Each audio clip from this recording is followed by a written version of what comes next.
Welcome back, everybody. We're going to take a very quick overview of the Airstep MIDI controller by XSonic today. And my first impression of this was that it's a cute little MIDI controller. There's a bunch of other cute little MIDI controllers out there. Why would this one be of interest to me?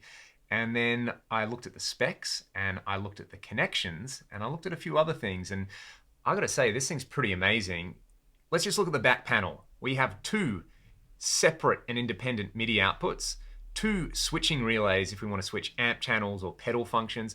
We've got USB, we've got MIDI in, we've got two expression pedal ports, and we've got Bluetooth. Furthermore, this has a rechargeable battery in it that promises up to 300 hours of use.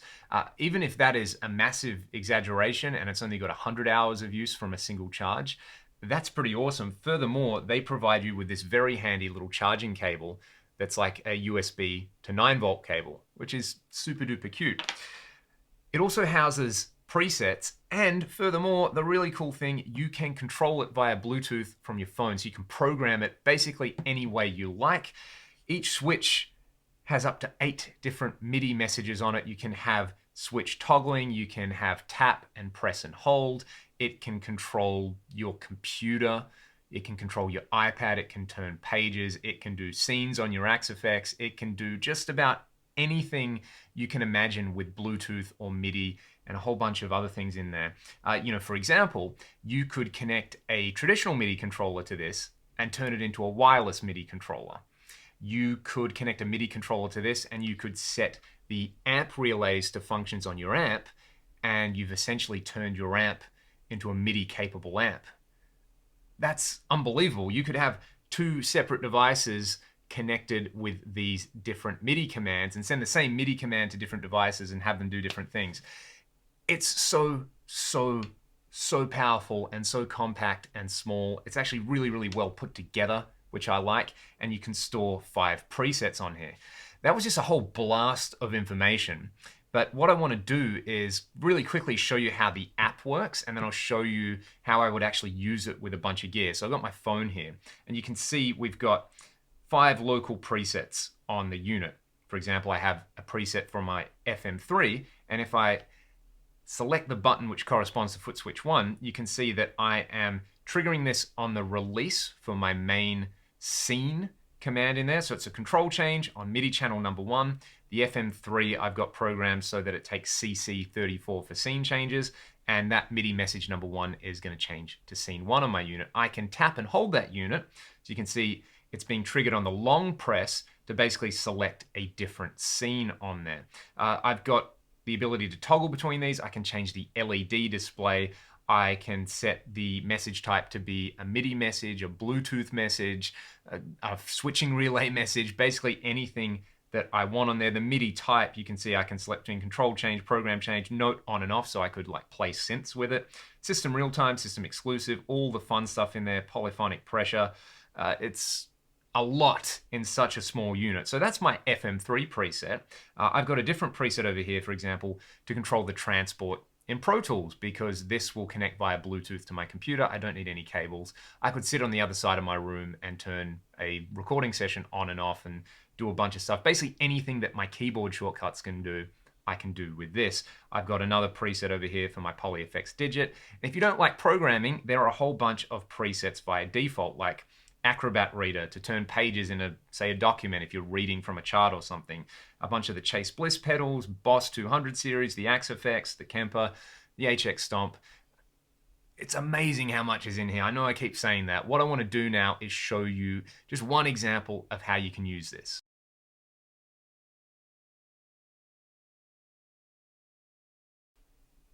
And just like magic, I've been able to activate a control in the transport of Pro Tools, and I can start recording this video so you can hear my voice.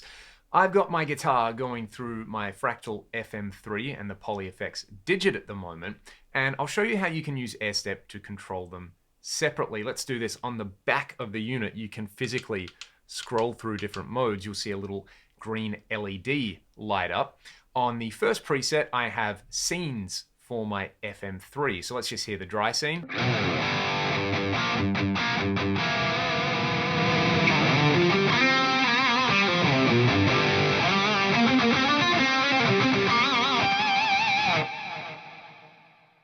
I've also got other scenes assigned to these foot switches. I have the tap tempo over here, which will allow me to tempo sync my delays and fun stuff like that. If I press and hold this button, it will bring up the tuner for me as well, which is very, very handy. I actually assigned the tuner off button to the press and hold of this switch as well, because I can do it. All right, let's go to another preset. Let's say number 4 over here.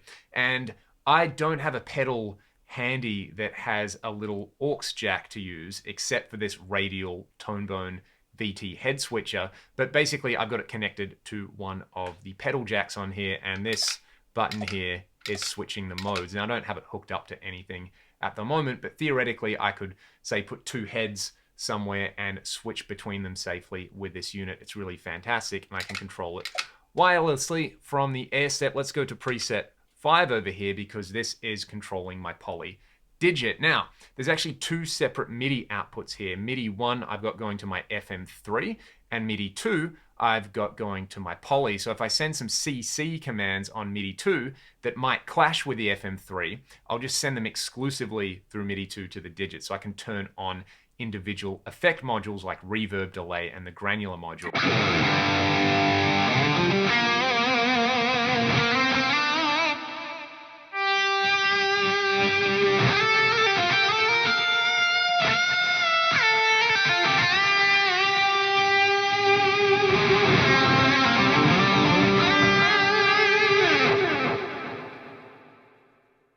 Unreal stuff. And then of course I could navigate over to my Pro Tools preset, and when I want to stop recording this little clip, which I'm going to do in a second, I can just press the stop button on one of those buttons. I could sit on the other side of my room and control this wirelessly as well, which is even more awesome. I think it's time to stop.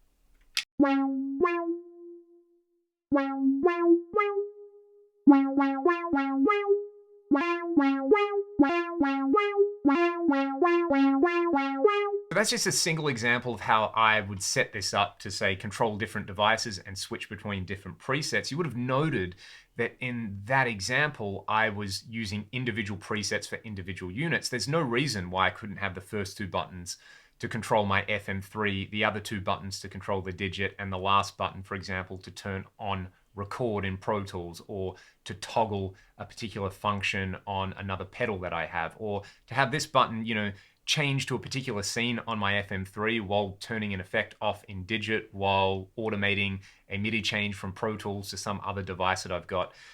Anything you can do with MIDI, you can basically do with this. And like I said at the start, you know, this would let you turn your standard MIDI controller into a wireless MIDI controller. It would let you turn your standard MIDI controller into a relay switching controller to use with an amp as well. So this isn't an extensive demo or review. I'm just pretty psyched about this little unit. I have a gig tonight, so I'm going to take it and use it on that particular gig, and I will report back to you all in a couple of weeks when I've really had some time with this pedal and I can put it through its paces in a few more real-world musical scenarios. Until then, let me know if you're excited about this little unit, if you're getting one, if you've pre-ordered one, or what you're going to use it with. I would love to hear from you all. Thanks so much for watching the video. I'll see you next time.